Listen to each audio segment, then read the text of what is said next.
تمام دوستوں کو ایلشیا وائس چینل پر السلام علیکم۔ میں امید کرتی ہوں کہ آپ سب خیریت سے ہوں گے۔ بیان کیا جاتا ہے کہ ایک مرتبہ منصور بن عاد بصرہ میں جا رہے تھے کہ ایک عظیم الشان مکان دیکھا تو بہت مکلف اور سونے چاندی کے نقشے منقش تھا۔ اس کا صحن بہت وسیع ہے اور صدہار دربان دروازے پر ٹہل رہے تھے اور مکان کے اندر شاہی تخت بچھا ہے اور ایک خوبصورت جوان اس پر جلوہ افروز ہے۔ منصور بن عاد جیسے ہی یہ منظر دیکھتا ہے اس کا دل چاہا کہ میں اس کے اندر سے دیکھوں۔ وہ جیسے ہی تھوڑا آگے بڑھا تو چاروں طرف خدام خوش اندام اور خوش کلام مؤدب دست بستہ کھڑے تھے۔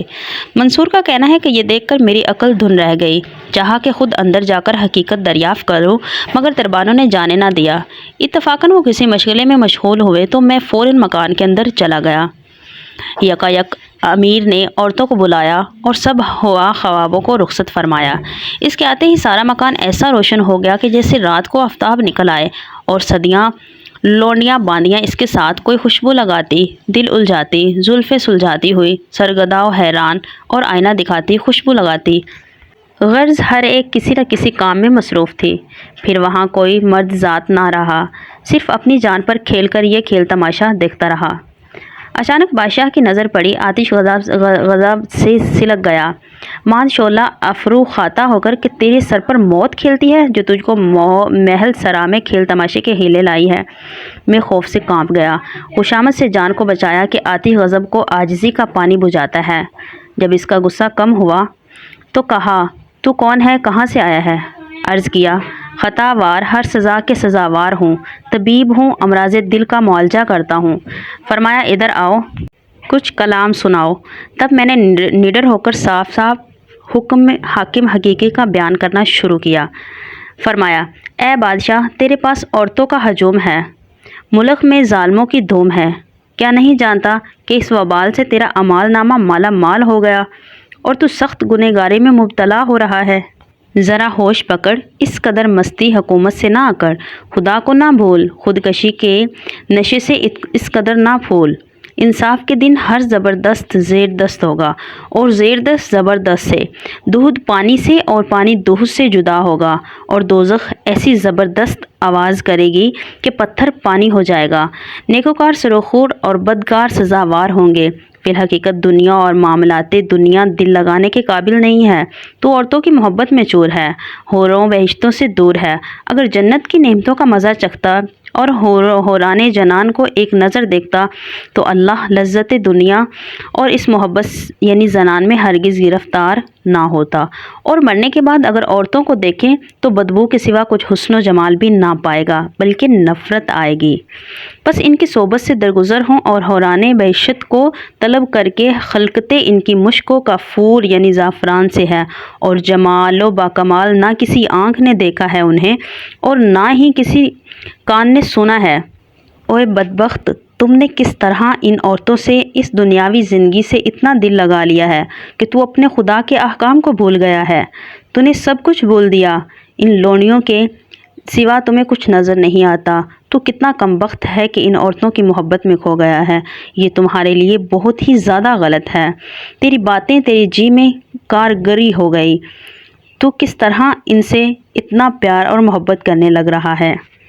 منصور نے صاف آواز میں سارے الفاظ صاف آواز میں کہے اور کہا کہ اس دنیا کو چھوڑ، اس دنیا کی عورتوں کو چھوڑ، اس جنت کی حوروں کے بارے میں سوچ۔ منصور کا اتنا کہنا تھا کہ کیا عجب ہے کہ غفور الرحیم اپنے فضل و کرم سے بخش دے۔ میں نے حقیقت میں وہ بڑا واقعہ اپنی آنکھوں سے دیکھا اور اللہ غفور الرحیم ہے۔ پھر وہ بادشاہ ایسا زور و قطار رونے لگا اور کپڑے بدن کے پھاڑتا تھا اور اللہ کے حضور سچی توبہ کر لی۔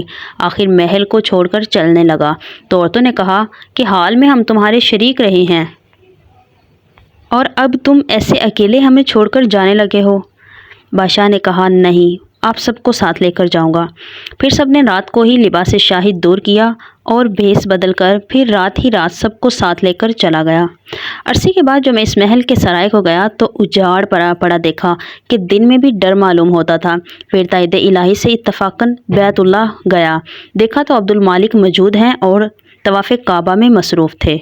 مجھ سے السلام علیکم کہا۔ میں حال میں ان کا یہ حال دیکھ کر بہت زیادہ خوش ہوا۔ منصور کہتا ہے کہ خدا کی قسم میں نے اس شخص کو جو کہ بادشاہ اور اس طرح عیش پرستی کی زندگی گزار رہا تھا، میں نے خود اپنی آنکھوں سے بیت اللہ کا طواف کرتے ہوئے دیکھا تو مجھے بہت ہی زیادہ خوشی ہوئی۔ میں نے ان سے ان عورتوں کو دریافت کیا کہ وہ آخر عورتیں کہاں ہیں، تو اس نے کہا کہ وہ سب یہیں حاضر ہیں۔ پھر وہ سب آئی اور بندگی میں مستعد پائی۔ مجھ کو دیکھ کر بہت خوش ہوئی اور کہا اللہ تعالیٰ نے ہمارے دل کی مراد پوری کی جو تمہاری زیارت نصیب ہوئی۔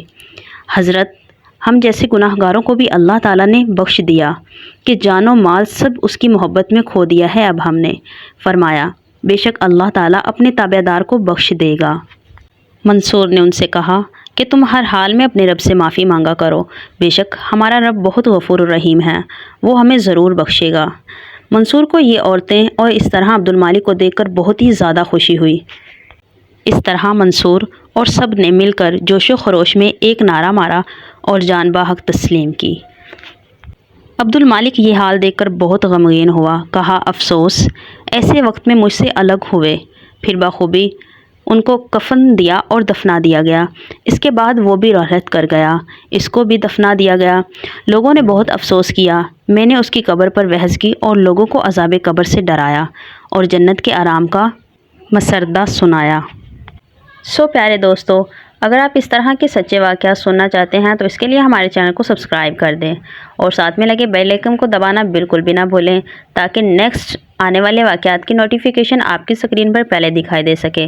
اس کے بعد ہمارے چینل پر آپ کو واقعہ سننے کو ملے گا اللہ کی نافرمانی سے توبہ، جو کہ بہت ہی زیادہ زبردست ہونے جا رہا ہے، اس لیے ہمارے چینل کو سبسکرائب کرنا مت بھولیے گا۔ چلتے ہیں نیکسٹ ویڈیو کی طرف، تب تک کے لیے اللہ حافظ۔